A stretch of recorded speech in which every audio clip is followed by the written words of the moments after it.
শুভ সকাল বন্ধুরা, কেমন আছো তোমরা সকলে? আশা করি সকলে অনেকটা ভালো আছো, আর আমিও না অনেকটা ভালো আছি। তো বন্ধুরা, তোমাদের কাছে আবার চলে এসেছি একটা নতুন ভিডিও নিয়ে। তো ভিডিওটা তোমরা শুরু থেকে শেষ পর্যন্ত দেখতে থাকো, আশা করি তোমাদের সকলেরই ভিডিওটা ভালো লাগবে। তো বন্ধুরা, আজ হচ্ছে আমার কাজের ছুটি। মানে আগের ভিডিওতে তোমাদের সাথে শেয়ার করেছিলাম যে আমি একটা জায়গায় কাজে যাই। তো আজকে হচ্ছে রবিবার, তাই আজকে আমার কাজের ছুটি। আজকের দিনটা আমি বাড়িতে সারাদিন কী করি সেটাই তোমাদের সাথে ছোট্ট ভিডিওর মাধ্যমে শেয়ার করব। বন্ধুরা, আজ কাজের ছুটি, তার কারণে কিন্তু চলে গেলাম সোনামাকে নিয়ে একটু বাজারে, কারণ সরস্বতী পুজোর সামনে। তো সোনামাকে একটু শাড়ি টাড়ি পরিয়ে সাজাবো সরস্বতী পুজোর দিন, তো তার কারণে কিন্তু সোনামার জন্য শাড়ি কিনতে গিয়েছিলাম। সোনামার জন্য শাড়ি টাড়ি সাজগোজ সমস্ত কিছু কিনে নিয়ে দেখো আনাজের দোকানে ঢুকেছিলাম, সবজির দোকানে। তো কিছু সবজিও কিনে নিয়েছি অল্প। তো তারপরে কিন্তু একটা টোটো করে চলে এলাম বাড়িতে। তো বাড়িতে আসার পরই সোনামার খাবার সময় হয়ে গিয়েছিল। সোনামাকে প্রতিদিন সকালে একটি করে ডিম সেদ্ধ খাওয়াই, তার কারণে কিন্তু ওদিকে সোনামার জন্য ডিম সিদ্ধটা বসিয়ে দিলাম। আর এদিকে দেখো এই শাড়িটা কিন্তু সোনামার জন্য কিনে এনেছি, তাই তোমাদেরকে একটু দেখিয়ে দিলাম ব্যাগ থেকে বের করে। এখন তো অনেকটা বেলাও হয়ে গিয়েছিল, তার কারণে কিন্তু দেখো মা কিন্তু ভাত বসিয়ে দিচ্ছে। আর আমি সোনামার দুটো কালকের জামা কাপড় ছিল, ভিজে জামা কাপড়, তো সেগুলোই কিন্তু শুকনো করতে দিতে চলে গেলাম। তো দেখো আকাশটা দেখে তোমরা বুঝতে পারছো আকাশটা কতটা কালো হয়ে আছে, একদম কালো মেঘে ঢেকে গেছে আকাশটা, মনে হচ্ছে এক্ষুনি বৃষ্টি আসবে। তো কাল থেকে আকাশটা এরকম হয়ে আছে, যার কারণে কিন্তু একদমই কোনো জামা কাপড় শুকনো হচ্ছে না। আর এই দেখো আজকে কিন্তু লাউ পালং শাকের তরকারি হবে, তাই আমি এদিকে বসে গেলাম লাউ পালং শাকটা কাটতে। মাকে জোগাড়জাতি করে দেবো, আর মা বসে বসে রান্না করবে। কারণ সোনামাকে নিয়ে একটা মানুষের পক্ষে রান্না করা কখনোই সম্ভব নয়, কিন্তু তবু এই অসম্ভব কাজটা আমার মা করে। যখন আমি কাজে চলে যাই তখন সোনামাকে নিয়ে কিন্তু মা একাই রান্না করে। চলো তাহলে কাজ করতে করতে তোমাদের সাথে কিছু গুরুত্বপূর্ণ কথা শেয়ার করি। আমরা সকলেই কিন্তু জানি কোনো একটি সফল মানুষের পিছনে কিন্তু অনেকগুলো বা একটি কোনো মানুষের হাত থাকে। একটি সফল মানুষের পিছনে কিছু মানুষ না থাকলে একটি সফল মানুষ কখনোই সফলতার চাবিকাঠিটা পেত না। আর এখন তো আমি একটা কথা মনে প্রাণে মানি যে কর্ম হচ্ছে সফলতার চাবিকাঠি। ঘরে বসে যদি কর্ম না করেই আমরা সফলতার শীর্ষে পৌঁছাতে চাই, তাহলে কিন্তু কখনোই সেটা আমাদের কারোর পক্ষেই সম্ভব নয়। কর্ম করে যেতে হবে, কিন্তু ফলের আশা করলে চলবে না। আমরা আমাদের কর্মটা যদি ঠিকঠাকভাবে পালন করতে পারি, অবশ্যই কিন্তু সফলতার চাবিকাঠি এমনি এমনি আমাদের হাতে এসে পৌঁছাবে। অনেকগুলোই বেশ জামা কাপড় ছিল, অতগুলো জামা কাপড় কাচতে ধুতে করতে কিন্তু সোনামা ঘুমিয়ে গেছে। মা সোনামাকে ঘুম পাড়িয়ে দিয়েছে, দিয়ে কিন্তু শুইয়ে দিয়েছে বিছানাতে। তো তারপরে আমি ছাদে চলে এলাম জামা কাপড়গুলো শুকনো করতে দিতে। জানো তো আমার সোনামার একটা অভ্যাস আছে, সে ঘুমাতে ঘুমাতে বারে বারে ওঠে। মানে সে যদি 2 ঘন্টা ঘুমায়, 2 ঘন্টার মধ্যে কিন্তু 3বার বা 4বার সে উঠবেই। কারণ উঠে উঠে দেখবে যে আমার পাশে কেউ আছে কি, বা যদি ও ঘুম থেকে উঠে যায় ওকে কোলের মধ্যে নিয়ে এরকমভাবে ঘুম পাড়াতে হবে, যেরকম তোমরা ভিডিওর মধ্যে দেখছো। তো এরকম অনেক কিছুই সে করে। এরকম যে কোলের মধ্যে ঘুমাচ্ছে না, এই যে কোলের মধ্যে ঘুমিয়ে গেছে, এবার যদি আমরা ওকে বিছানার মধ্যে শোয়াতে যাই তখন আবার কেঁদে কেঁদে উঠে পড়বে। তো এরকম চলতেই থাকে, অনেক কষ্টে তাকে ঘুম পাড়ানো হয়। তো তারপরে দেখো সোনামা কিন্তু মায়ের কোলে ঘুমাচ্ছিল, আর আমি ওদিকে বাসনগুলো মেজে নিলাম। তারপরে কিন্তু খাওয়া দাওয়া সেরে নিয়েছিলাম।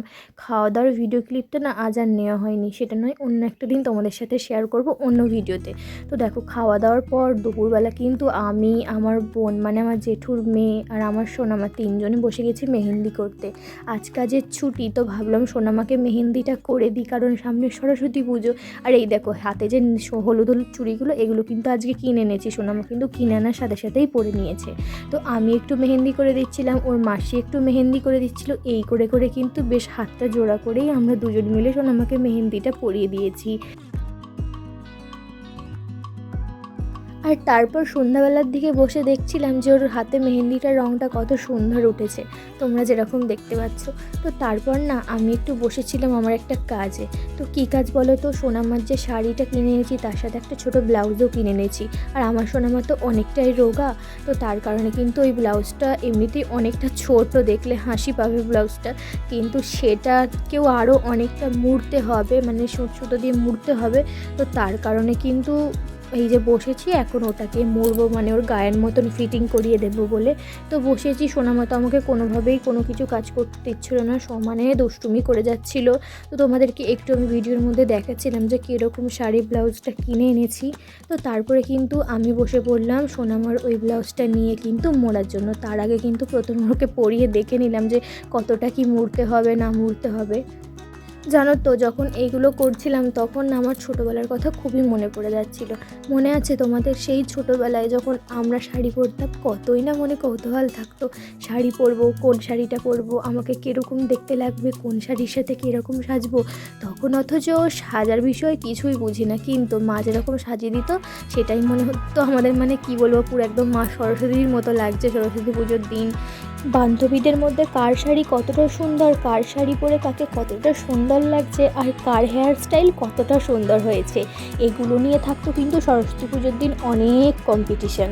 আর সরস্বতী পুজোর কিছুদিন আগে থেকে মাকে বাড়িতে বলেই যেতাম, মা তোমার আলমারিটা খোলো না একবার, দেখি তোমার কতগুলো শাড়ি আছে, কোন শাড়িটা পরলে আমাকে মানাবে, কোন শাড়িটা আমাকে দেবে, মা বলো না, আমাকে একটু দেখাও না তুমি আমাকে সরস্বতী পুজোর দিন কোন শাড়িটা পরতে দেবে। কি মনে পড়ে সেই দিনগুলোর কথা? কতই না সুখের দিন ছিল না সেগুলো। তো কী আর বলবো সেসব দিনের কথা, সেসব কথা মনে করে আর লাভ নেই, কারণ মনে করলে মনের মধ্যে কি বলবো একটা আনন্দও হয়, ঠোঁটের কোনো একটা মুচকি হাসিও চলে আসে, আবার মাঝে মধ্যেই মনটা অনেকটা ভারী হয়ে যায়। মনে হয় মাঝে মাঝে যে আমাদের ছোটোবেলাটাও হয়তো অনেকটা সুন্দর ছিল, আমরা ছোটো থাকলেই হয়তো ভালো হতো। কিন্তু পৃথিবীতে তো সমস্ত কিছুরই একটা করে নিয়ম আছে, তাই না? আমরা চাইলেই তো আর আমাদের মনের মতো সব কিছুটা হয়ে যেতে পারে না। সমস্ত কিছুরই একটা সময় আছে, সমস্ত কিছুরই একটা বয়স আছে। আমাদের একসময় বয়সটা ছিল, এখন আমরা সেটাকে পার করে এসেছি। তাই এখন যেটুকু পাচ্ছি, যতটুকু আছে, যতটুকু আমাদের আনন্দ আছে, সুখ আছে, ততটুকুতেই সুখী থাকা উচিত। কারণ এখন যেমন আমাদের হয়তো 20-25 বছর বয়স, এখন যদি আমরা অনেক সুখের স্মৃতি তৈরি করতে পারি 50 বছর বয়সে দাঁড়িয়ে, কিন্তু আবার আমরা এই 25 বছরের সুখের স্মৃতিগুলোকে মনে করে করে হ্যাপি হতে পারবো। তো পরিস্থিতি যেমনই হোক, সবসময় হাসতে থাকো, সুখে থেকো, ভালো থেকো। তো চলো বন্ধুরা, আজ আমি আসছি, দেখা হচ্ছে পরবর্তী কোনো ভিডিও। টাটা।